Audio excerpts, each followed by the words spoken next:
ইসলামের পতাকা অর্থাৎ কালিমার পতাকা, ইসলামের পতাকার মধ্যে কালিমা লাগানো থাকে। ইসলাম মানে কালিমা। ইসলামের পতাকা অন্য ডিজাইন হয় না। কালো জমিনও হইতে পারে, সাদা জমিনও হইতে পারে, তবে ভিতরে থাকবে শুধুমাত্র কালিমা। মানে যেখানে যেখানে কালিমা আছে সেখানে সেখানে ইসলাম আছে। এটা হচ্ছে ইসলামের কালিমা। দেশে যে এত পতাকা ঝুলানো হচ্ছে, আরেক দেশের পতাকা আমার দেশে ঝুলানো, আপনি বুঝেন, আরেক দেশের পতাকা একটা স্বাধীন দেশে ঝুলানো, এটা রাষ্ট্রদ্রোহ অপরাধ। পতাকা কখন কে কোথায় ঝুলায় জানেন? যখন কোনো দেশ কোনো অঞ্চলকে স্বাধীন করে, শাসন করে, দখল করে। শুনেন, কথা বুঝেন, কোন দেশ যখন কোনো অঞ্চলকে দখল করে, তখন যে অঞ্চলকে দখল করা হয় সে অঞ্চলের পতাকা সরানো হয়, যারা দখল করে তাদের পতাকা ঝুলানো হয়। এটা শুধু পৃথিবীর দুনিয়াদারদের সিস্টেম নয়, এটা ইসলামেরও নীতি। কার নীতি? ইসলামের নীতি।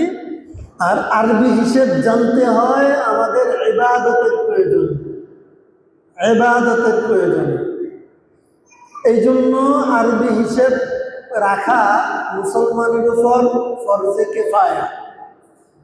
একটা সমাজে একজন মুসলমান মারা গেলে তার জানাজা পড়া, তাকে দাফন কাফন দেয়া যেরকম ওই সমাজের সব মানুষের উপর ফরজে কিফায়া, যদি এর মধ্যে কেউ এই দায়িত্ব আদায় না করে ওই সমাজের মহল্লার সবাই গুনাহগার হবে, কবিরা গুনাহ, বড় গুনাহ হবে তাদের। একইভাবে আরবি বছরের হিসেব, মাসের হিসেব যদি এক সমাজের বা এক মহল্লার মুসলমানদের মধ্যে কেউ না জানে, তাহলে সবাই কবিরা গুনাহের অন্তর্ভুক্ত হবে, মানে বড় গুনাহ হবে, বড় গুনাহ, বেশি শাস্তিওয়ালা গুনাহ হবে। আর যদি সমাজের কিছু মানুষ হিসাবটা রাখে আর সমাজের সাথে সম্পৃক্ত থাকে, তাহলে এই হিসাব দ্বারা সমাজ উপকৃত হয়, জানে, তাহলে সবাই গুনাহ থেকে মুক্তি পাবে। যিনি হিসাবরা রাখবেন তিনি হিসাব রাখার সওয়াবটা পাবেন। সুবহানাল্লাহ। এখানেও লাভ দেখছেন, বছরের হিসাব রাখাটার মধ্যেও সওয়াব আছে, যেহেতু এটা আরবির সাথে সম্পৃক্ত, ইবাদতের সাথে সম্পৃক্ত। আর একজন মানুষের জীবনের মূল মাকসাদ হচ্ছে যে ইবাদত। ইবাদত বলা হয় গোলামীকে, আল্লাহকে বলা হয় মাবুদ। লা ইলাহা ইল্লাল্লাহ, ইলাহ শব্দের অর্থ মাবুদ। মাবুদ মানে মালিক, যার গোলামি করা হবে। লা ইলাহা ইল্লাল্লাহ যে আমরা বলি, এটার অর্থ হয় কি সহজ বাংলায়, যে আল্লাহ ছাড়া দ্বিতীয় কেউ নেই যার গোলামি করা হবে।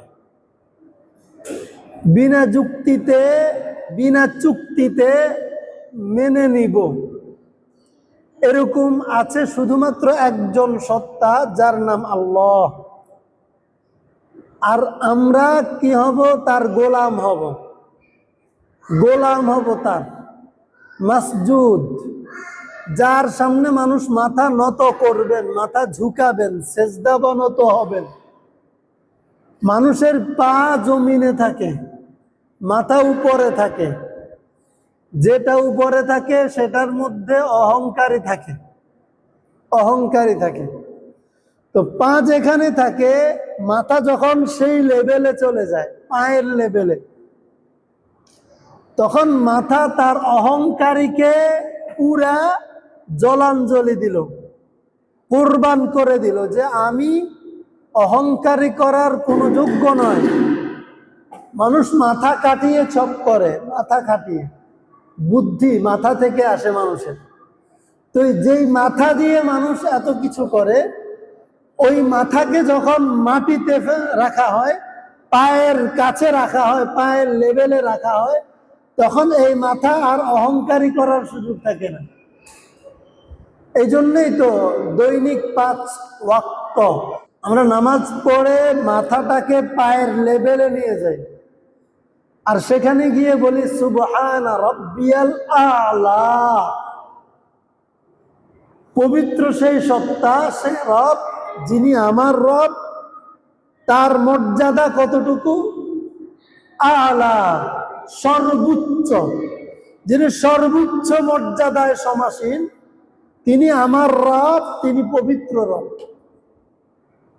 এই কথা যদি বুঝে বুঝে সেজদাটা করি, সুবহান রাব্বিয়াল আ'লাটা পড়ি, কত মজা হবে না? কত মজা হবে। এই জন্য আল্লাহ তাআলার দয়া এবং মেহেরবানি, আল্লাহ আমাদেরকে তার ঘরে এনেছেন তার দয়ায়, আমাদের যোগ্যতায় নয়, আমাদের শক্তি বলে নয়। এই জন্য আবারও আল্লাহর দরবারে কালিমাতুশ শুকর আদায় করছি, আলহামদুলিল্লাহ। আমরা আল্লাহর ঘরে যখন কথা বলি তখন মুসলমানদেরকে নিয়ে কথা বলি, মুসলমানদের ঈমানি স্বার্থে কথা বলি। আমাদের কথা বলার উদ্দেশ্য থাকে মসজিদ থেকে বের হয়ে বিভিন্ন পরিবেশে গিয়ে সামাজিক, পারিবারিক, রাষ্ট্রীয়, সভ্যতা এবং সাংস্কৃতিক বিষয়, ব্যবসা বাণিজ্য, রাজনীতি সবকিছুর প্রভাবে প্রভাবিত হয়ে এক একজন মুসলমান তার ইসলামের মৌলিক জায়গা থেকে সরে যায়, ঈমান থেকে সরে যায়, পদস্খলিত হয়। সেই পদস্খলন থেকে উঠিয়ে আনার জন্য তার যে পদস্খলন হয় বা হয়েছে অথবা হবে, এই বিষয়টা তাকে জানানোর জন্য, সতর্ক করার জন্য।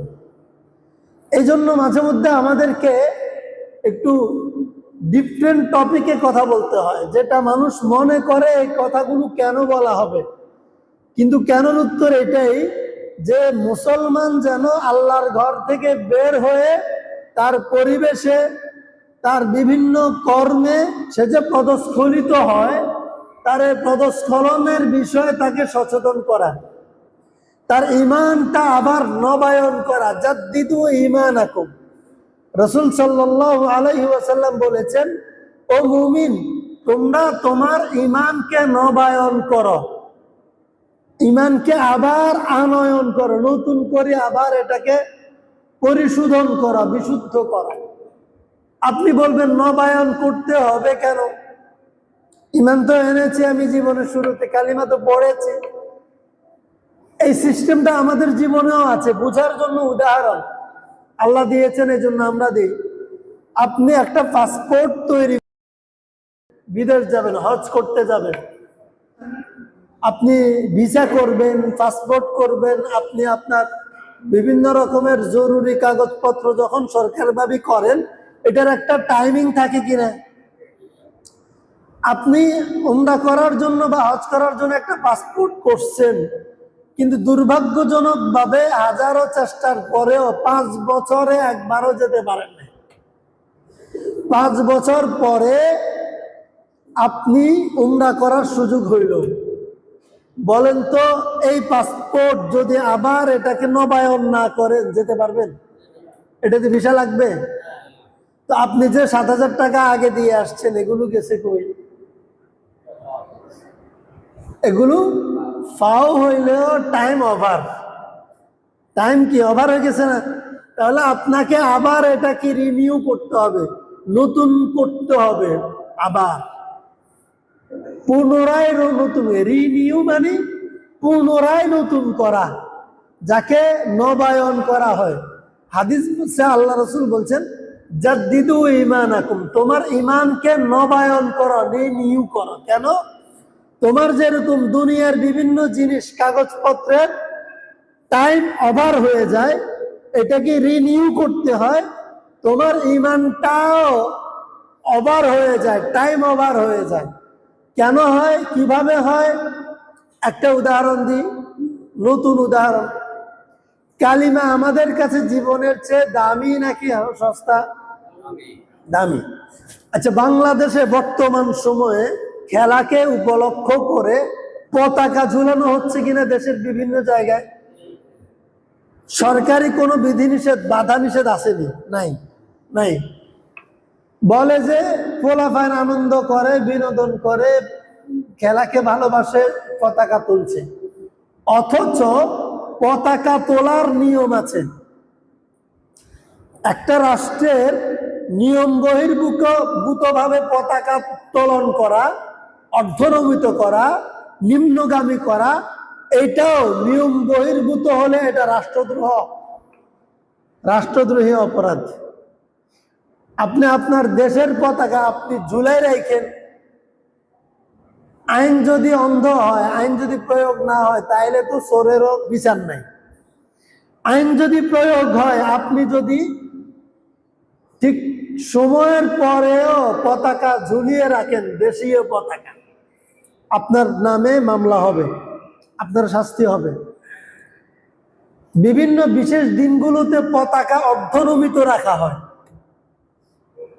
মাথা উঁচু করে অর্ধনমিত রাখা হয়। শোকের দিনে, শোকের সময়, সেই সময় যদি আপনি পতাকারে উচ্চ করে রাখেন, আপনার অপরাধ হবে, রাষ্ট্রীয় অপরাধ।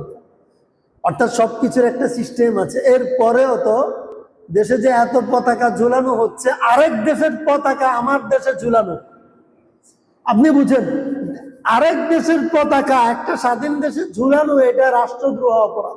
পতাকা কখন কে কোথায় ঝুলায় জানেন? যখন কোনো দেশ কোনো অঞ্চলকে স্বাধীন করে, শাসন করে, দখল করে, শুনেন কথা বুঝেন, কোন দেশ যখন কোনো অঞ্চলকে দখল করে, তখন যে অঞ্চলকে দখল করা হয় সে অঞ্চলের পতাকা সরানো হয়, যারা দখল করে তাদের পতাকা ঝুলানো হয়। এটা শুধু পৃথিবীর দুনিয়াদারদের সিস্টেম নয়, এটা ইসলামেরও নীতি। কার নীতি? ইসলামের নীতি। রাসূল করিম সাল্লাল্লাহু আলাইহি ওয়াসাল্লাম যুদ্ধে পাঠাইলেন সাহাবীদেরকে, তিনজনকে ডাকলেন, বললেন যে জাফর, তুমি যদি শহীদ হয় তাহলে আরেকজন সেনাপতি হবে, সে যদি শহীদ হয় আরেকজন সেনাপতি হবে, তৃতীয় জন শহীদ হলে তোমরা একজনকে পরামর্শ করে যুদ্ধের ময়দানে সেনাপতি বানাই নিবে। যখন তিনজনকে সেনাপতির দায়িত্ব দিলেন, প্রথম সেনাপতি ইসলামের পতাকা অর্থাৎ কালিমার পতাকা, ইসলামের পতাকার মধ্যে কালিমা লাগানো থাকে, ইসলাম মানে কালিমা। ইসলামের পতাকা অন্য ডিজাইন হয় না, কালো জমিনও হইতে পারে, সাদা জমিনও হইতে পারে, তবে ভিতরে থাকবে শুধুমাত্র কালিমা। মানে যেখানে যেখানে কালিমা আছে সেখানে সেখানে ইসলাম আছে, এটা হচ্ছে ইসলামের কালিমা। তবে ভিতরে থাকবে শুধুমাত্র কালিমা, মানে যেখানে যেখানে কালিমা আছে সেখানে সেখানে ইসলাম আছে, এটা হচ্ছে ইসলামের কালিমা।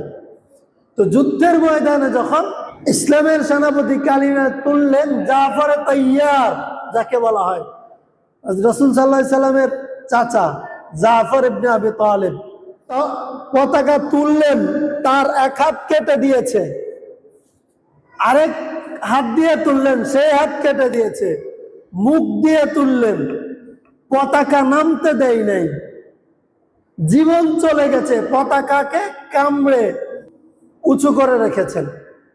কালিমার পতাকা যারা নামাবে তারা হয় নিজেরা বেঈমান, না হয় তারা বেঈমানের দোষর, বেঈমানের দোষর। কালিমার পতাকা কারা নামাবে?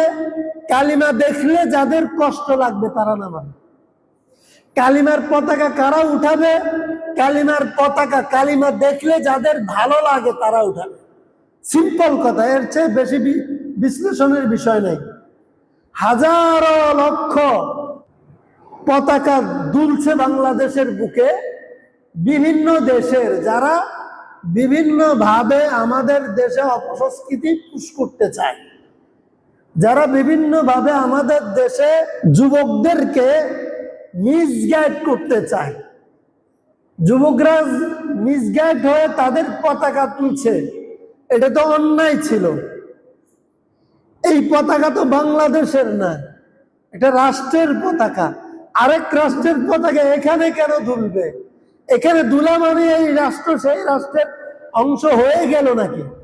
যদি বলে যে না এটা এভাবে চলে, এটা একটা খেলা, এটা একটা উন্মাদনা, বলে ফুটবল উন্মাদনা চলছে। কি বলে? ফুটবল উন্মাদনা চলছে। উন্মাদনা বলা হয় উম্মাদ থেকে। কি থেকে? উম্মাদ মনে হয় পাগল। পাগল, পাগলকে কি বলা হয়? উম্মাদ বলা হয়। শব্দ এগুলা বাংলা শব্দ। উন্মাদনা বলা হয় পাগলামিকে। উন্মাদনা শব্দের অর্থ পাগলামি। তাহলে ফুটবল উন্মাদনা মানে ফুটবল পাগলামি। পাগলামি হইতো হাত লাগলে অপরাধ, পা লাগলে ঠিক আছে। এটা অপরাধ, এটা পাগলামি না? এটা পাগলামি না? যেটা পায়ে লাগবে সেটা মাথায় লাগবে, ঠিক আছে, হাত লাগতে পারবে না। পায়ের জিনিস মাথায় আসা এটা পাগলামি না? জুতা মাথায় নেওয়া যায়? মাথায় নেওয়া যায় না তো। তাহলে পায়ের জিনিস মাথায় নেয়, এটা পাগলামি না? তাহলে ফুটবল খেলার মতো পাগলামি খেলা, অন্যায়মূলক খেলা আর কোন খেলা আছে বলে মনে হয় না। যেটা পা দিয়ে মারবে সেটা মাথা দিয়েও মারবা।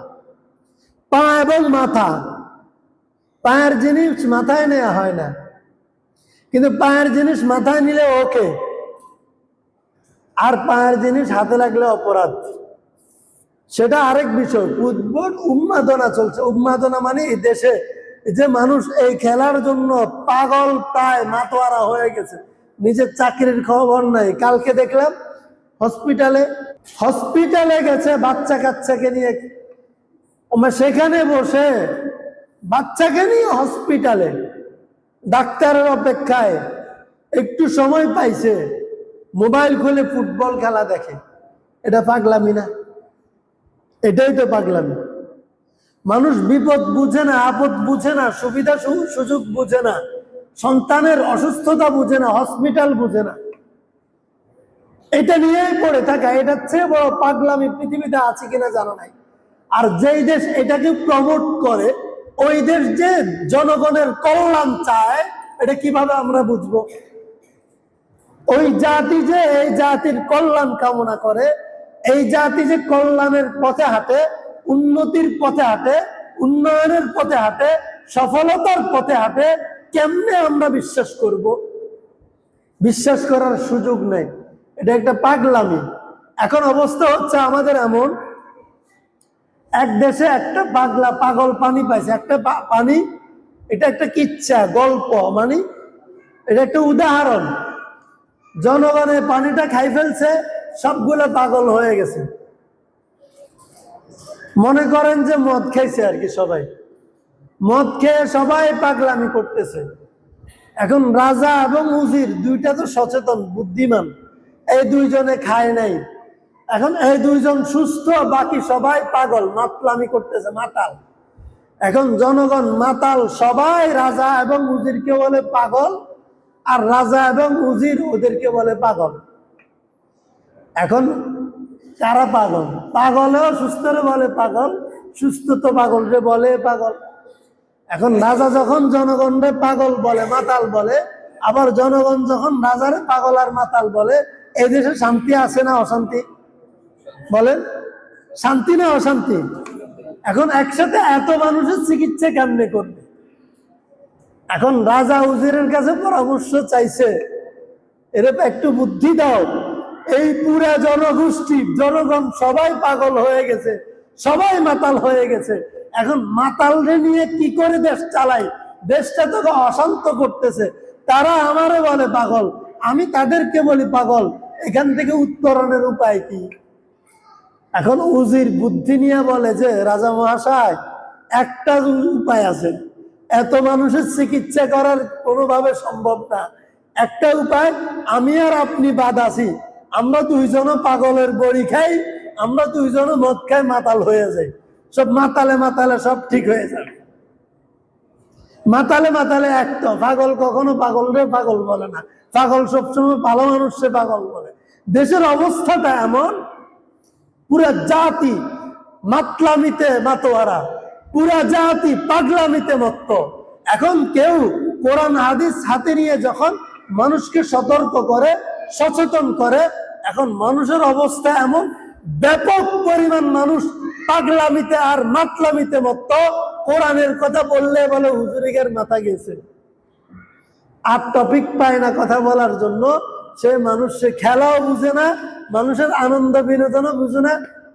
এখন মানুষ চলছে, এটা হচ্ছে অবস্থা দেশের। তারপরেও এখন ইসলাম, এবং যেহেতু এখানে জান্নাত জাহান্নামের প্রশ্ন, আমরা তো আর পাগল হয়ে গেলে সবার সাথে হবে না। এখন জীবনের শেষ পর্যন্ত, শেষ নিঃশ্বাস পর্যন্ত চেষ্টা করে যেতে হবে যেন একজন দুইজন করে হলেও পাগলামি আর মাতলামি থেকে বের করা যায়।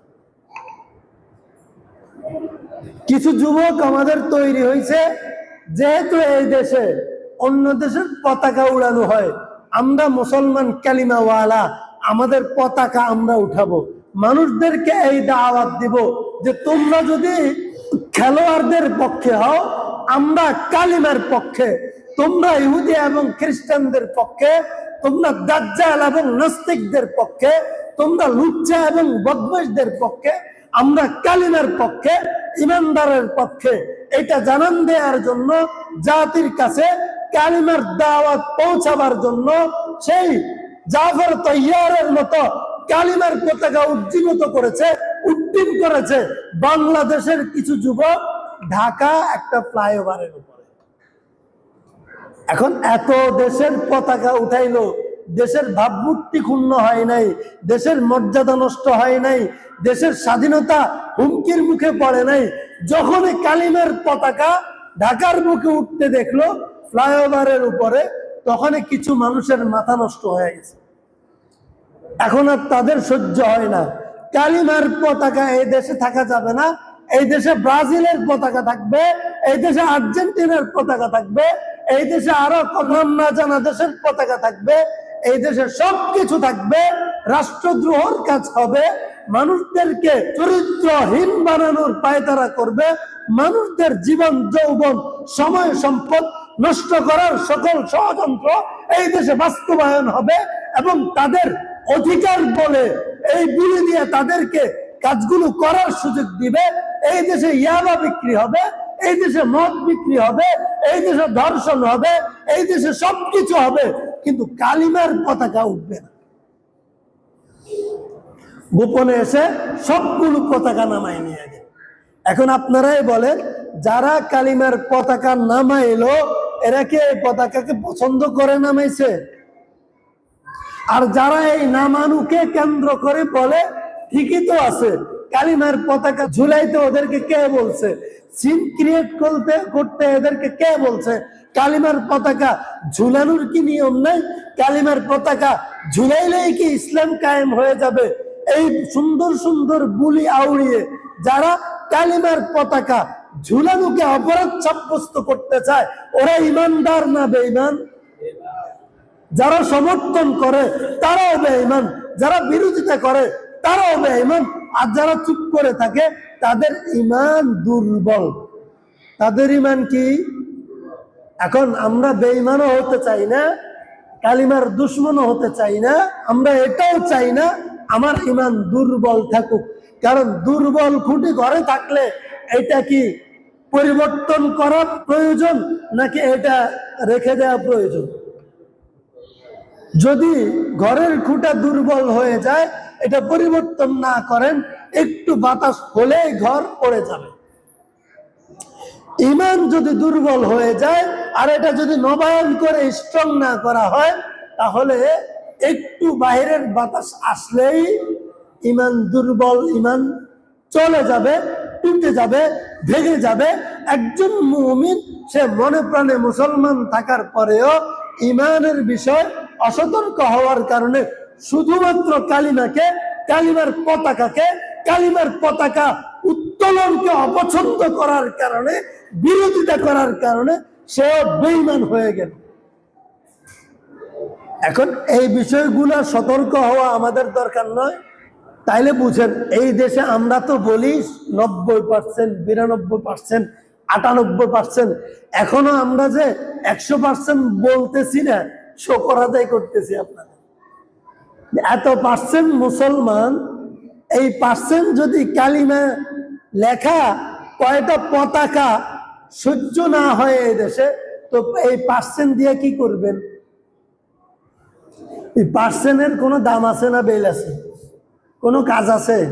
তাহলে যে ইমান ইমানের কাজে লাগে না, যে ইমানদার ইমানের পক্ষে থাকে না, ওই ইমানদারের এই ইমান প্রশ্নবিদ্ধ ইমান। আমরা আল্লাহর ঘরে এসছি, এই বিষয়গুলো আমাদেরকে বুঝতে হবে, খুব সতর্কতার সাথে বুঝতে হবে। ভাইরা, আমরা খেলাধুলা করার ব্যাপারে নিষেধ কেউ কখনো করে না।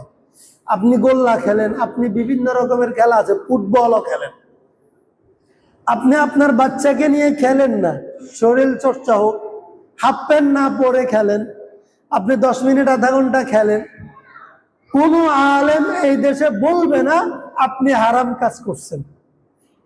যদি সেটা টাকার বিনিময় না হয়, সেই খেলাতে যদি গালিগালাজ না হয়, সেই খেলাতে যদি হার জিতকে কেন্দ্র করে একজনকে একজন, এক গ্রুপকে আরেক গ্রুপ অসম্মান না করে, এক গ্রুপের কাছে আরেক গ্রুপের মানহানি না হয়, এই খেলাকে কেন্দ্র করে যদি মারামারি কাটাকাটি না হয়, এবং এই খেলার মধ্যে যদি টাকার লেনদেন না হয়, এই খেলাকে কেন্দ্র করে যদি নামাজ তরক না হয়, ফরজ তরক না হয়, গানের আয়োজন না হয়, তাহলে এই খেলাকে কোনো আলেম হারাম বলবে না। শরীর চর্চার জন্য আপনি ফুটবল খেলেন কখনো, আপনি ক্রিকেট খেলেন কখনো, আপনি দৌড়ছুট গোল্লা খেলেন কখনো, আপনি ব্যাডমিন্টন খেলেন, কোনো সমস্যা নাই, নিষেধ কখনো নাই। কিন্তু যেটাকে আপনি খেলা বলে সময় কাটাচ্ছেন দেখার জন্য, সেটাকে কেউ খেলা বলে না। যাদেরকে আমরা খেলোয়াড় বলি, খেলা কি পেশা হইতে পারে? বলেন, আমাদের বাচ্চারা যে খেলে মাঠে, এটা কি তাদের পেশা? হ্যাঁ, পেশা। খেলা কি পেশা হইতে পারে? তাহলে বাংলাদেশ থেকে যে কয়েকটা গ্রুপ ফুটবল খেলতে যায়, ক্রিকেট খেলতে যায়, এরা তো, এটাই তো ওদের পেশা। ওরা বেতন পায় খেলার কারণে, খেলার বিনিময়ে বেতন পায়। এই যে ফুটবল খেলতে গেলেন, খেলার বিনিময়ে ওরা বেতন পায়। তাহলে এটা কি, ওরা কি এটা খেলতে আসছে নাকি চাকরি করতে আসছে? বেতনের বিনিময়ে যেটা করে ওটা খেলা না চাকরি? চাকরি। তাহলে ওরা করে চাকরি, আমি ব্যবসা করি, টাকা কামাই করি, আর আপনি নিজের কাম কাজ সব বাদ দিয়া আপনি চেয়ার একটা নিয়ে আমার দোকানের সামনে বসে আছেন। আমি যখন বিক্রি করি আপনি বাহ বাহ হাততালি দেন, মাশাআল্লাহ কি সুন্দর, হুজুর তো বিক্রি করছে অনেক টাকা, একটা ম্যামও করছে অনেক বিশাল, 3টা প্যাকেট মাল বার হয়েছে, আমার ব্যবসা হচ্ছে, আপনি হাততালি দিচ্ছেন। এটা কি বলেন? এটা কি? এটা পাগলামি না? এটা মাতলামি না? বুঝে আসতেছে নাকি কঠিন হইতেছে কথাগুলা? একজনের দোকানদারি করতেছে, চা বিক্রি হয়েছে, তার খুব ভালো, আপনি হাততালি দিচ্ছেন, মাশাআল্লাহ বাবা, আজকে তো তার ভালো ইনকাম হয়েছে। আপনার ইনকাম কই? এখন যারা খেলতেছে তারা, যেহেতু তাদের একটা চাকরি, এটা তাদের চাকরি, পেশা, নেশানো পেশা, চাকরি, চুক্তিতে আসছে, আমি খেলবো, ঘন্টায় কত টাকা দিব, কত বিলিয়ন ডলার দিব, কয়টা লাথি মারলে, কয়বার পায়ের মধ্যে বল আনতে পারলে কি পরিমাণ পুরস্কার পাবো, এক্সট্রা কত পাবো, সবকিছু চুক্তি করা আছে। তারা টাকার বিনিময়ে এখানে আসতেছে, যারা আয়োজন করতেছে। এখানে পৃথিবীতে সবচেয়ে খারাপ 3টা জিনিস। জেনা সবচেয়ে খারাপ নেই? বলেন, জেনা, জেনা সবচেয়ে খারাপ নেই? তারপরে মদ খারাপ নেই? জুয়া খারাপ নেই? নাকি 3টা ভালো? যেখানে এই 3টা কাজ থাকে, ওইটা কি গ্রহণযোগ্য নাকি বর্জনীয়? পৃথিবীতে সবচেয়ে বেশি কন্ডম বিক্রি হয় ফিফা ফুটবল টুর্নামেন্ট কেন্দ্রে, সবচেয়ে বেশি জানা হয়, ধর্ষণ হয়, ব্যভিচার হয় সবচেয়ে বেশি। এবং যারা খেলে ওরা কয়জন বৈধ মায়ের সন্তান, এটার কোনো বিবেচনা নাই। ওরা ওদের বিবি হিসাবে যাদেরকে সাথে আনে, এরা একটাও অমুসলিম হইল, অমুসলিমদের নিয়মেও তাদের বিবাহ হয় না, ওরা সব বান্ধবীর সাথে সংসার করে, আর এখান থেকে যে সন্তান উৎপাদন হয় এগুলো তাদের সন্তান। এভাবে ওদের জীবন তৈরি হয়, ওদের সন্তান, ওদের সমাজ এভাবে বিল্ড আপ হয়, তৈরি হয়েছে। যেই মানুষগুলোর জন্য আমাদের যুবক পাগল পারা, মাতোয়ারা, যে মানুষগুলোর প্রেমে পাগল হয়ে তাদের মতো চুলের কাটিং দেয়, তাদের মতো করে দাঁড়ি কাটে, তাদের মতো করে পোশাক পরে, আমাদের ছেলেগুলো তাদের ট্যাটু নিজের শরীরের মধ্যে লাগায়, তাদের পতাকা উত্তোলন করে নিজের ঘরের সামনে, ওরা নিজেরা বৈধ সন্তান কিনা এটারও কোনো তোয়াক্কা নেই। এবং আপনি খবর নিলে দেখবেন ম্যাক্সিমাম অবৈধ কর্মে লিপ্ত। এবং এই খেলোয়াড়দের জন্য নর্তকী সাপ্লাই দিতে হয় প্রতিনিয়ত, প্রতি রাতে, যারা খেলার আয়োজন করে। এবং ওখানে ওপেন সিক্রেট, এটা ওপেন যে প্রত্যেকের জন্য আলাদা বার তৈরি করা আছে। মদ পৃথিবীতে সবচেয়ে বেশি বিক্রি হয় ফুটবল টুর্নামেন্টে, কন্ডম সবচেয়ে বেশি বিক্রি হয় ফুটবল টুর্নামেন্টে, যারা ব্যভিচার সবচেয়ে বেশি হয় ফুটবল টুর্নামেন্টে, সবচেয়ে বেশি এবং মোটা অঙ্কের জুয়া খেলা হয় ফুটবল টুর্নামেন্ট। এটার পিছনে আপনারা মাতোয়ারা হয়ে গেছেন। আমার সন্তান, আমার ভাই, আমাদের সন্তানরা, আমাদের যুবকেরা এটার জন্য পাগল প্রায় হয়ে গেছে। কেন? একমাত্র কারণ নিজের দাম সে জানে না। নিজের দাম সে কে সে জানে না, নিজের মূল্য সে বুঝে না। কালিমার সম্পর্কে তার কোনো পরিচয় নেই, কালিমার সাথে পরিচয় নাই, মুসলমানিত্বের সাথে পরিচয় নাই, ইমানের সাথে পরিচয় নাই, জান্নাত জাহান্নামের ব্যাপারে সে বেখবর। খেলা দেখা অবস্থায় যদি কেউ মারা যায়, নিশ্চিত সে বিনা হিসাবে জাহান্নাম।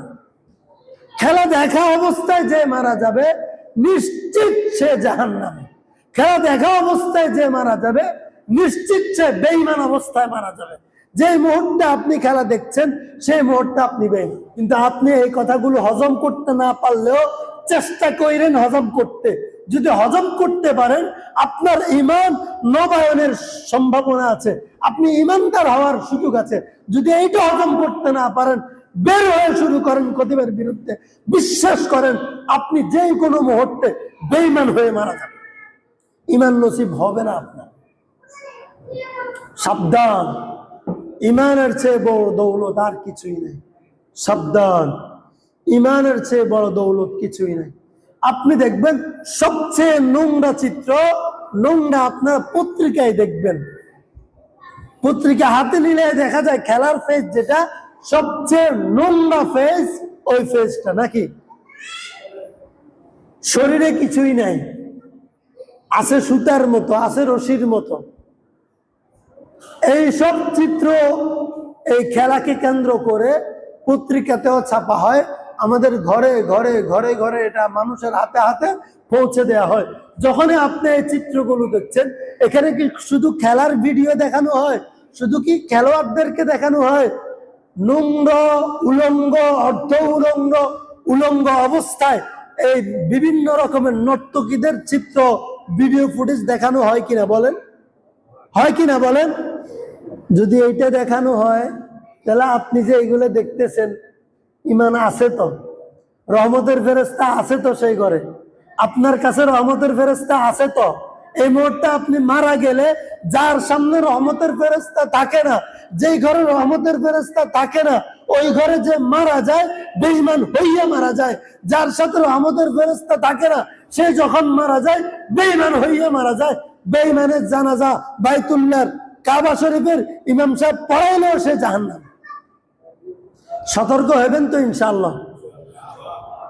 আমি আপনাদেরকে এই জন্য ধন্যবাদ জানাই, অন্তত আমি ঢুকতে আমাদের আশপাশে আমার নজরে পড়ে নাই, তাই না? আলহামদুলিল্লাহ। আমাদের যুবক ভাইদেরকে এটার জন্য আমি মুবারকবাদ জানাই, অসংখ্য ধন্যবাদ জানাই। মুরব্বীদেরকেও জানাই আলহামদুলিল্লাহ, মুরব্বীরা সচেতন, এই জন্য যুবকরাও সচেতন। আমি মনে করি মুরব্বীরাও দোয়া করবেন এবং যুবকদেরকে ভালো কাজে উদ্বুদ্ধ করবেন, সহযোগিতা করবেন এবং যুবকরাও ভালো কাজের প্রতি এগিয়ে যাবেন। আল্লাহ তাআলা আমাদের জাতিকে হেফাজত করুন, জাতিকে বিভিন্ন রকমের অকল্যাণ থেকে রক্ষা করুন। আমিন। ওয়া আখির দাওয়ানা আলহামদুলিল্লাহি রাব্বিল আলামিন। আসসালামু আলাইকুম।